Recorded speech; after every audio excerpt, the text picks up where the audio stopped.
Back to another episode of the Choose Optimism podcast brought to you by Optimist International. We have a special guest today because in the 2026 quarter, uh, Ritchie Stewart was the number one growth in second quarter from St. Thomas, Ontario. Ritchie, thanks for being with us. You're more than welcome. Thanks for inviting me. So let's talk a little bit about yourself. We always ask people their Optimist story. Please tell us how you got involved with the Optimist Clubs. Well, I've been an Optimist member for 13 years, and I was invited to go to a NOW meeting where the club had set up a booth at the local Home and Garden Show. So I went there, and a matter of a week later, I became an Optimist member. Since then, I became Sergeant of Arms for the club president twice, and lieutenant governor for Swamp District for the Zone 10. And you're currently the governor of your district, correct? That's correct. All right, let's talk a little about your governorship because you started you started in your club level. Tell us a little bit about your journey to being governor. Well, as I said, I started out being um, as a sergeant of arms, uh, very active in the club. Uh, I was asked to go ahead, and um, I was voted in as president, and then I've also became the lieutenant governor. Each journey has been different. It was very enjoyable, um, and it was just a year ago, going on 2 years, I was approached regarding being the governor of Swamp District.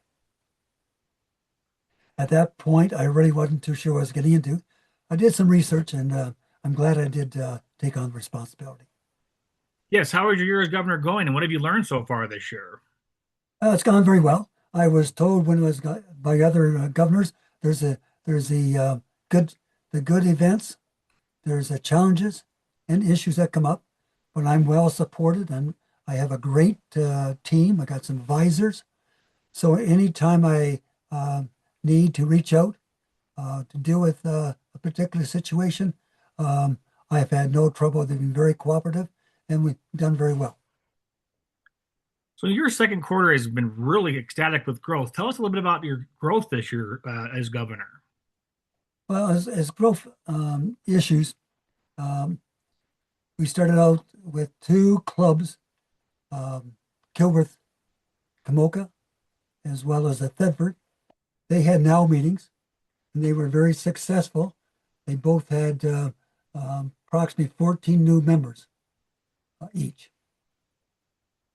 So a total of 28 members. That's a pretty good start to your second quarter. It started pretty good. Unfortunately, there's a balance there with those members or clubs that have lost a member through maybe passing on or transferring out of the area. So there were some balances. I started out with 20, and I went down as low as one plus, but now I'm back up to 15. So my goal is And what are, oh, go go ahead. ahead. Sorry. My goal Well, is you go ahead and finish. my goal is to exceed 20 new members for the year. That's a pretty good goal because 20 seems like a very reachable number. What are some of the things you guys have done that you're doing in your district to recruit new members? Well, to recruit new members, the one particular club, Kilworth Kamoka, they did something rather unique. And it was so unique that I invited the chairman of the NOW committee, as well as the president, to come to our conference and talk about it. So they presented a PowerPoint presentation, and what they did, which was really unique, they put out in the community and on the internet that they were going to have this NOW meeting, and they were looking for people to come and see if they would fit into their what they want to do. They were only expecting a handful. They had well over 30 people show up, and that night they signed up 11 of them, and from that meeting they signed up two more.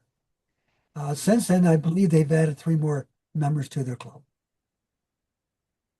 What are some things that you guys use to entice people to join the Optimist Club? What are some of the pointers you gave about the good things about Optimist International?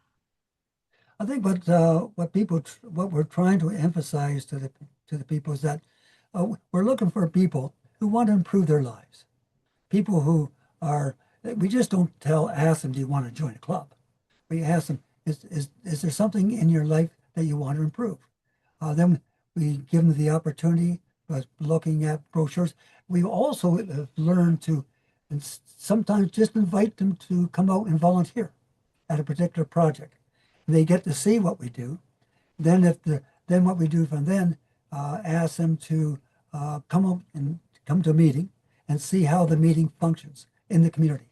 We also emphasize, most important, we're there for one reason, and that is to support the youth in that particular community. And by doing so, that usually gets a lot of people interested because they know from our past experience in St. Thomas, we run two major events. One is the Santa Claus Parade, and the second one is the Children's Festival. So a lot of people know in a way what we have done, but they really, when it comes to asking people um, to consider being an optimist, we always like to have them come out and join us in activities. Let's talk a little bit about those projects you guys are doing in fundraisers. Explain to our members some of the things that you guys are doing because it sounds like you guys got some really great stuff going on out there. Yeah, we do have a lot of fundraising projects. We have a food trailer, and at that food trailer, we in the summertime we take it to several events. Uh, we're going to be hosting the Father's Day Festival in a local park in St. Thomas. We're also Oktoberfest in St. Thomas. We have our trailer there. We have other opportunities when we take the trailer as well. Um, anyways, that's what we raise a lot of money that way. Something else we have found also, which I think has really helped us. We partner with other Optimist clubs. We help them out, and they help us out. And that's really uh, allowed the Optimist clubs in our area to share each other's successes. Explain to us some of those fundraisers that you guys are doing or projects. So they sound like they're very exciting. What the Father's Day thing sounds pretty incredible because we don't see a lot of that around the country. Yeah, what's happening on Father's Day? It's a car show, and there's car clubs in southwestern Ontario that have been extended an invite to come to it. Uh, they show up with their cars. At that time, we have our trailer set up. We provide breakfast. We provide grill food during the day. Uh, there's another club, the Kinsman Club. They're also set up, and they do the raffle tickets. Well, car show would be great for dads. I love the lines on that. That's pretty exciting. What are some It other is. things?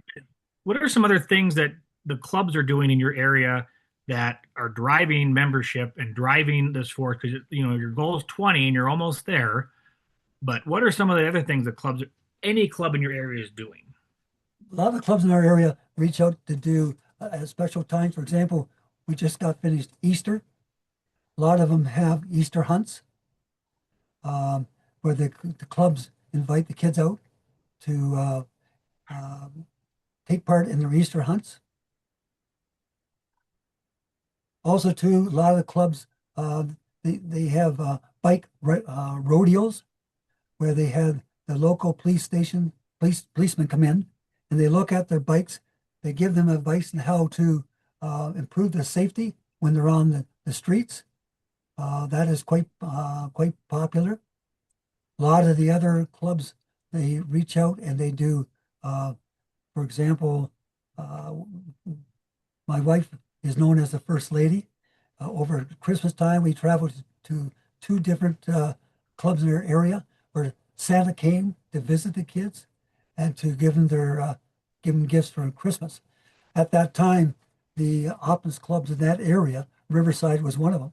They set up all sorts of play activities for the kids to have fun, uh, while Santa Claus came in later to greet them. This happened in another club as well. How are you encouraging clubs and members to add new members or build clubs? What we're realizing is that as with a lot of these charitable groups in our area, we're starting to number out. What I mean by that is that a lot of our members are aging out. A lot of members have moved on, and some have just left for whatever reason. So we know that we have to get our numbers up to sustain what we do for our youth in our community. So what we are doing is through Optimist International, our president, Tom Kindle, he came up with a theme this year, be the change. And has happened in the past is that we get complacent. The program being ran for the 1890s, year 2000s, and that particular model was successful in getting people to attend. Now it's changed. Now things are different. So what has been looked at is what can Optimist International do to attract people? What changes have to be done? And what they had found is that there needs to be adjustment because what has been the model they used years back isn't working now. What kind of club models are you hoping to build? Are they the ones that you have built? Are they more of a traditional club, or are you guys trying something new? Just excellent question. They're trying something new. Um, this generation that's coming up are on the internet. There's starting to form clubs that are social, are strictly you meet online. They go by the guidelines of the Optimist International, but these members, particularly those in their 20s, get online. They do all the functions that we do in person, but they do it through social media. And that's becoming more and more popular. So, what is the average age of these new clubs that you guys are bringing in? Well, there's several clubs, there's several layers of clubs, but the ones we're focusing as a full adult, you're looking from 25 plus. And what are they doing on the online stuff to do these fundraisers and these virtual meetings? Are they doing everything online, or do they actually meet in person a few times as well? They meet online, but when they come to doing their projects, that's when they meet in person at the various events. So your district is not opposed to change. I mean, it sounds like these are being very successful, and hopefully other clubs in the area could model this after your model that you have. Yeah, we're doing our best. For every, there are some issues that we deal with um, to do with certain clubs, but that's what I'm there as the governor. And I also have the regional vice president from Optimist International, Debbie Berry. She's frequently in contact with me. Also, too, as governors in not only in Ontario, but also in the Great Lakes region, which includes Detroit, Ohio. All the governors get together on Zoom meetings, and we work together as a team to look at how we can make things better in our area. Uh, oh, I just lost my train of thought here. Just a sec. I was wondering too, what are you doing to encourage people to do for your district to bring in new membership? Do you have a challenge this year, or is there something that you have a theme with bringing new members in? What I have as the governor, I have my incentives. I have incentives for individuals. I have incentives for clubs, and incentives for zones. And the incentives I have is that I encourage members to uh, invite a new member out and have them join.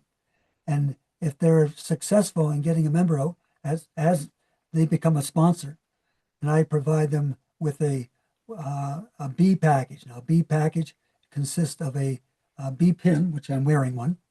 It consists of a special B pin pen to write with, and some B stickers. If a member uh, or a new member gets 3 new members within the quarter, they get a special awesome B package. And that has all sorts of uh, items inside that they can use uh, in everyday life. Now, as far as the actual um, zones are concerned, once a member joins, we encourage them to attend our conferences. We have 4 conferences in the year. We're now going to have our 3rd conference this coming Saturday, and that's going to be in West Lorne. And one of my um, goals is to get as many new people out to these conferences as possible, so they get to experience the fun that we have there. One of the incentives I have is that if a member who's just joined us, they get to come to the conference free of charge. That's an incentive. Also, I also have a incentive is that the zone that has the most members that comes to the conference, they get the what we call Buzz the Optimist Bee to attend their conference. Now, what Buzz the Optimist Bee is, it's an 8-foot inflatable bee that comes to our conferences, and he has fun with the members before the meeting starts. So we offer the zone that has the most members at these conferences to have Buzz the Optimist Bee show up at their conference. What were some personal goals that you set for yourself on your journey as governor so far, and what have you achieved from those goals? My personal goals is first and foremost to open all channels of communication. That means to be available if there's any people that have questions, where to find things, or any concerns within their club. I'm there to be there and to assist them. Also, as being a communication, I have to pass along from Optimism International through the president, through the regional vice president, down to me, information that has to be passed along to the individual clubs. So that's a responsibility I also take serious. I find that a lot of the problems that occur, not only in the Optimist International, not only in our clubs, but just in general, is lack of communication. And I find the more we communicate with the clubs, communicate with the presidents of those clubs and lieutenant governors, it lessens the chance of getting into difficulties. What advice would you have for the clubs that are listening right now that are looking to expand their membership? What advice would you give them to start at square one for them to help get this path going in front of them? First advice is not to do it alone. I have people on my committee that can help them out. We have membership engagement chair. I quite often have that in particular person reach out to the clubs to help them get their members engaged. Once a club is growing or is formed, we have what we call the club growth chairperson, and that person then, once a club is formed, ensures that they are follow the proper guidelines, so they won't less apt for them to get discouraged. Uh, what is important we find as optimists is to once a club's formed or once a member joins, to keep them engaged, to keep our retentionship of membership. And what we found from past experiences, the more active you keep members who are new involved, the more apt that they not only will stay with your club, but they'll seek roles in the club such as president, vice president, treasurer, or secretary. Ritchie, I can't tell you how much we appreciate you taking the time to visit with us and share your experiences this year. And congratulations on the best growth in second quarter. And hopefully that trend just continues for you. Our goal is to continue on. Like I say, I have a goal to get more members, and it's a goal that I share with all the clubs, all the zones when First Lady and I go and meet with them.